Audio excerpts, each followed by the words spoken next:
Hey everybody, it's Lon.TV, and we are dusting off my Nintendo 64 once again. About 2 weeks ago, we dusted it off for the first time to check out this Summer Kart 64 flash cartridge. Definitely check out that video if you haven't seen it. It allows you to load up an entire library of games onto a single cartridge, and it adds some other features too. But I noted in that video that my controller was not working too well. This is the case of most of the original Nintendo 64 controllers. These analog sticks go bad, and it costs a lot of money now to get a working controller or repair the one you've got. So I picked up this little device here called a BlueRetro. This one is manufactured by a company called Retro Time. And what it does is it allows you to use your modern controllers with your Nintendo 64 wirelessly. So here I've got an Xbox controller. The analog stick is working perfectly here, as you can see. I can do small movements and fast ones. I can do all of the things that I would do with that original Nintendo 64 controller, but I've got a working modern one that is connected up wirelessly. And if you are a millennial parent with kids who are trying to get into the Nintendo 64, it might be an easier entry point with a controller that actually works. And this is one way to get there for a lot less money than what you would spend on a real controller. One other thing this adds is the ability to save games that require the controller pack.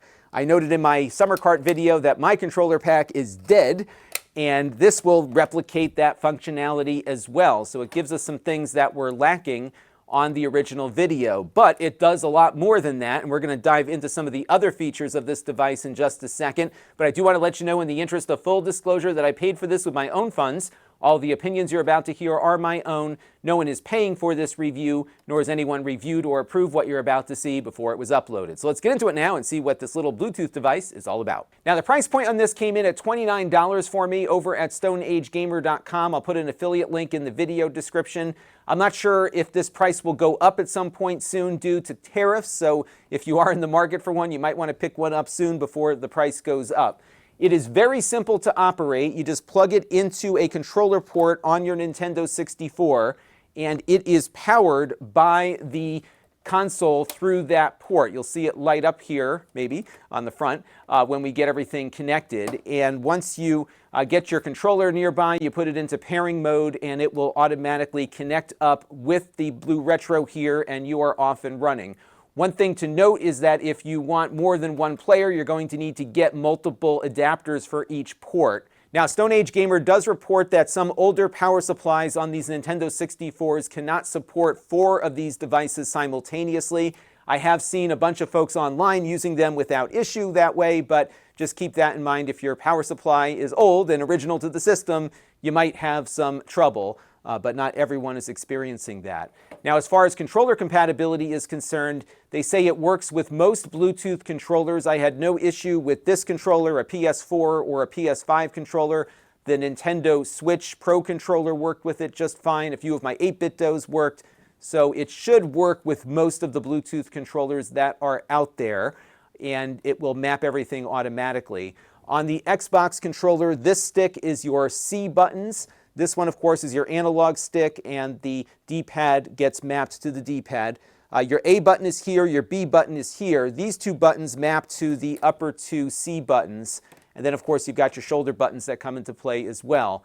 You can configure all of the controls in the control panel, and I'll show that to you in a little bit. So you've got a lot of flexibility here to get everything working just right. Now, as I mentioned, this will also work as a controller pack with the save games getting saved onto the BlueRetro device.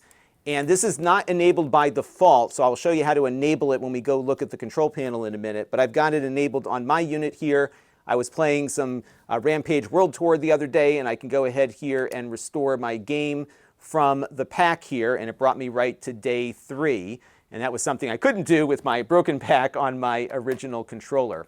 As far as input lag is concerned, it's going to vary based on the controller that you're connecting to it. I found my Xbox controller here was fine, although you will get the best or lowest lag performance if you connect up a controller directly to the controller port. So you will experience a little bit of lag here, again, depending on the type of controller you're using, but you do get the convenience of being able to use those controllers wirelessly, and many of these Nintendo 64 games are pretty forgiving when it comes to controller lag.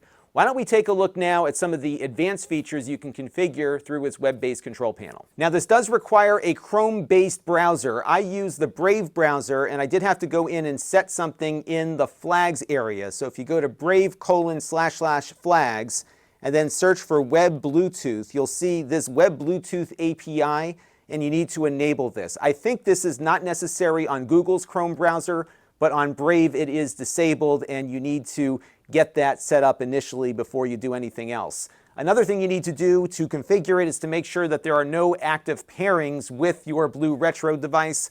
What I usually do is just pop the battery out of my controller so it stays off, and that will allow you to connect into it. So we'll head over to BlueRetro.io, which is where all the configuration pages are located. And you do need to make sure that your Nintendo 64 is on, because we have to communicate with the BlueRetro here over Bluetooth. And the first thing I'm going to show you here, I'm not going to show you everything, is the controller pack manager. And this is a great example of how this process works. So what we're going to do here is connect to our BlueRetro. And because we have no controller attached to it, we will be able to pair up through the browser.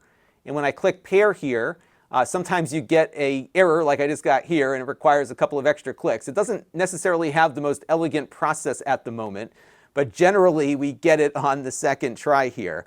And what we can do is set one of the 4 packs to be the active one.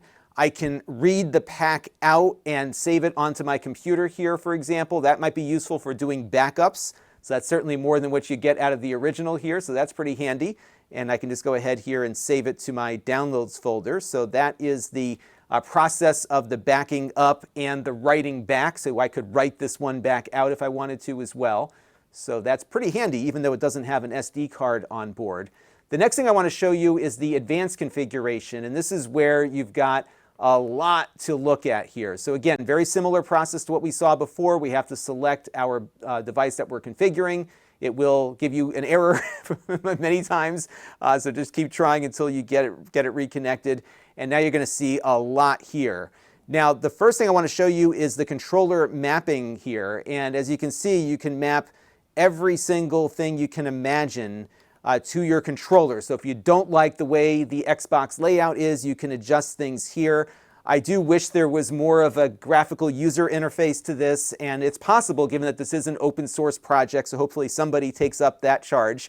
But you do, as you can see here, have a lot of options for configuring what every button does. Another thing I wanted to show you here is the output configuration settings. So right now, my BlueRetro here is set to gamepad mode, but in a minute we're going to set it to mouse mode to try some of the 64DD options that supported the mouse, which we'll get to in a minute. You also can configure what accessory is attached to that device. So right now I've got gamepad selected and I have memory selected, but I could have it be a rumble pack instead. And earlier with that Rampage game, I had it set to rumble and I was getting vibration through my Xbox controller, which was really cool. I never owned a rumble pack back in the day, so it was fun to see where the rumble would fire off. There is an option here for both. I've had a hard time getting this to work because games are looking for one or the other. So I think if you had a second BlueRetro, you could have one be the rumble and the other be the save game. But some games do support both on one because there were accessories that supported both functions in one unit. So you could set that to both here and go from there. Beyond that, you can actually set things on a game-by-game basis. So right now I have this set to global. But what I could do is have a game loaded, and then I can grab the game ID from the loaded game and have these configuration options apply only to that game. So there's a lot here. I wish it was a little more intuitive, but it is relatively easy to figure out. They've got great documentation here for you to go through to learn more about how everything works. And of course, there's a path to resetting everything back to the default. But what I want to do next here is set this up as a mouse. And what I'm going to do here is click Save. And what this will do, if I get the right mouse button clicked here, this will send the configuration now back to the device. And now I need to power off the Nintendo 64, and then we'll reboot it, and now this will be looking for a mouse. And I happen to have a mouse right here, the 8BitDo one that we reviewed the other day here on the channel. And in full disclosure, this came in free of charge from 8BitDo. So what I'm going to do here is switch it into Bluetooth mode. and I will activate its pairing function here. I think I have to hold down that button for it to start blinking. And then when I turn my Nintendo 64 back on here, it will pair up. In fact, the light just turned solid white, so it looks like the mouse is now paired with the device here. So the next step is to load up one of these Nintendo 64 DD discs from Japan, where they had some things that actually took advantage of the mouse, including a Mario Paint thing. So let's take a look at that. All right, I did have to connect up my original controller here because I only have one of these BlueRetro devices, but what we're going to do here is load up this Mario Artist, which came out only in Japan on the 64DD system. And that system did have mouse support for a mouse peripheral. And again, we've configured now our BlueRetro to simulate that mouse function. So what I'm going to do here is push start on the controller, and we'll let it load up here. And look at this. My mouse is working. So there's another thing that this Nintendo 64 can do that it wasn't really designed to do here in the American market. We've got the 64DD running through the summer cart, and now we've got mouse support here where I can start drawing stuff with a mouse on my Nintendo 64 quite poorly here. But yeah, pretty cool stuff here, and it's just neat that you can do all this new and innovative kinds of things with original hardware here. So as you saw, we were able to do our save games on here. We've got rumble support. We can add peripherals like the mouse.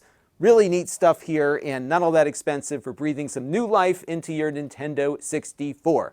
That will do it for this one. Until next time, this is Lon.TV. Thanks for watching.